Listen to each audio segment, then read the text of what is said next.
नमस्कार। चलिए आज द मिलियनेयर नेक्स्ट डोर के उन सीक्रेट्स को खोलते हैं जो बताते हैं कि असली दौलत बनती कैसे है।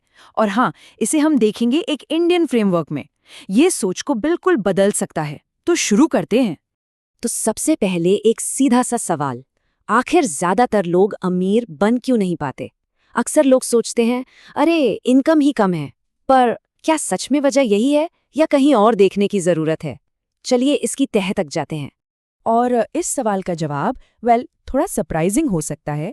ज्यादातर लोग इसलिए फेल नहीं होते कि उनकी इनकम कम है, नहीं, बल्कि इसलिए क्योंकि उनका बिहेवियर, उनकी आदतें ठीक नहीं हैं। तो ये गेम इनकम का नहीं, हैबिट्स का है। और बस यही है आज की सारी बात का सेंटर पॉइंट। तो सीधे सोल्यूशन पर जंप करने से पहले ये समझना जरूरी है कि आखिर लोग गलती करते कहाँ हैं, वो क्या चीजें हैं जो वेल्थ बनाने के रास्ते में आ जाती हैं। चलिए पहले उन बाधाओं को देखते हैं। स्क्रीन पर जो पैटर्न्स दिख रहे हैं ना, ये फेलियर के कॉमन पैटर्न्स हैं। जैसे ही इनकम बढ़ी, खर्चे भी बढ़ा दिए। इसे कहते हैं लाइफस्टाइल इन्फ्लेशन। फिर स्टेटस का जुनून, दिखावे का चक्कर जो सीधा कर्ज में डुबोता है। ये सब ऐसे जाल हैं जिसमें पता ही नहीं चलता कब कोई फंस जाता है। और इसके पीछे ना एक बड़ा सोशल प्रेशर काम करता है, खासकर इंडिया में। यहाँ सक्सेस को कैसे नापते हैं? महंगी गाड़ी, बड़ा घर, ब्रांडेड कपड़े, यही सब देखकर है ना। तो ऐसे में फाइनेंशियल डिसिप्लिन मेंटेन करना वो एक तरह से सोशल प्रेशर के खिलाफ खड़े होने जैसा है।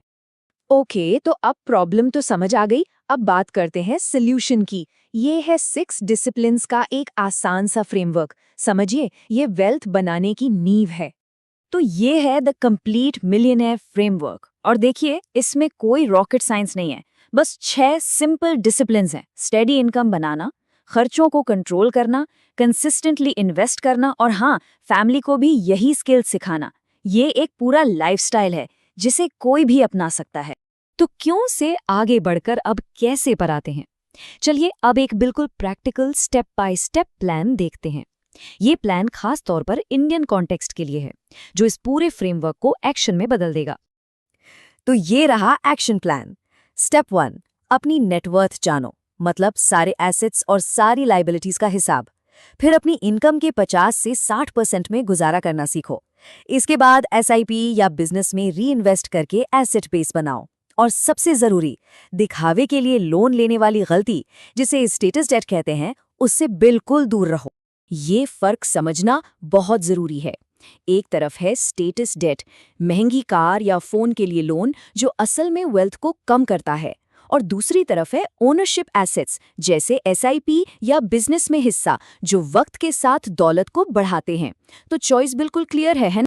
सही एक्शंस लेना ही काफी नहीं है, उसके पीछे सही माइंडसेट का होना भी उतना ही जरूरी है। तो इस सेक्शन में हम उन कोर बिलीव्स को देखेंगे जो अमीर लोगों के बिहेवियर को ड्राइव करती हैं। तो पहला कोर बिलीफ, सादा जीवन ही शक्ति है। यहाँ सिंपल लिविंग का मतलब कंजूसी या कमी में जीना नहीं है, बल्कि ये कंट्रोल और पावर की पोजीशन है। जब खर्चे कम होते हैं तो आज़ादी ज्यादा होती है। और ये बहुत इंटरेस्टिंग है। खामोशी दौलत की रक्षा करती है। असली अमीर लोग अपनी सक्सेस का शोर नहीं मचाते, क्योंकि वो जानते हैं कि दिखावा फालतू का प्रेशर और अटेंशन लाता है, जो उन्हें अपने असली गोल से भटका सकता है। और आखिर में ये माइंडसेट सिक्योरिटी लग्जरी से बेहतर है। असली वेल्दी लोग शॉर्ट टर्म स्टेटस के पीछे नहीं भागते। उनके लिए लॉन्ग टर्म फाइनेंशियल फ्रीडम ज्यादा मायने रखती है। उनके लिए मन की शांति किसी भी लग्जरी आइटम से कई ज्यादा कीमती है। चलिए अब फाइनल सेक्शन पर आते हैं। ये उस कोर आइडिया को और मजबूत करेगा जिसके बारे में हम बात कर रहे हैं, अमीर दिखने और अमीर होने के बीच का जमीन आसमान का फर्क। ये लाइन सब कुछ कह जाती है। दौलत फुसफुसाती है, गरीबी चिल्लाती है। मतलब जो असली फाइनेंशियल फ्रीडम है ना, वो शांत होती है, उसे शोर मचाने की जरूरत ही नहीं पड़ती। तो ये स्लाइड पूरी किताब का निचोड़ है। वेल्थ बनाने के लिए लक, हाई सैलरी या फैंसी एजुकेशन जैसी चीजों की जरूरत नहीं है। जरूरत है अंदर की क्वालिटी की, अपने फाइनेंसेस पर कंट्रोल, अपने गोल्स पर फोकस और एक लॉन्ग टर्म विजन। तो आखिर में ये सब डिसिप्लिन, इसका मकसद क्या है? सिर्फ पैसा जमा करना? नहीं, असली रिवॉर्ड तो फ्रीडम है। अपनी लाइफ को अपनी शर्तों पर जीने की आज़ादी। सवाल बस इतना है कि इस आज़ादी के लिए डिसिप्लिन का रास्ता अपनाने को कौन तैयार है।